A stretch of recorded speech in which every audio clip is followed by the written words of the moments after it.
Masak jangan waloh gawe ngrumati wong ning sawah ya cah. Lah untuk walohe iki aku hasil kebun sendiri utawa methik teko kebune dhewe cah. Lah ini waloh iku cilik, bentuke lonjong, kulite kandel, daginge ya kandel, rasane ya legi-legi ngono lho cah.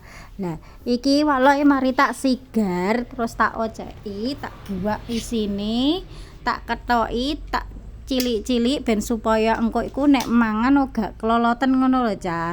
Lah untuk bumbu-bumbu lodeh iku wis sering tak sepil ndek video-videoku sebelumnya seperti biasa bumbu lodeh ya ana bawang, brambang, lombok, ya ana godhong jeruk, ana kemiri, ana jinten, ana tumbar, ana kunir cah. Ya kaya sama nek masak jangan lodeh.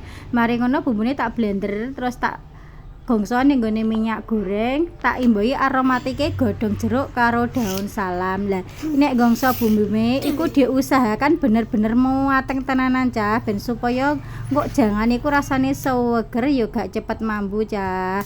Lah kok ngono santene disorno terus diaduk-aduk diimbuhi karoan gula, penyedap, karonan uyah. Lah terus cemplungi iwak panggangan. Ciri khase wong Tuban masak jangan lodeh tanpa iwak panggang ya kurang muandes ngono lho cah. Lah nek jangane iku dikebur-kebur terus ben supaya gak mumbul santene gak pecah. Lah nek wis mateng wis siap digawe sarapan ya cah. Jangan walah dicemplung iwak panggang sing rasane jan withuk tenan.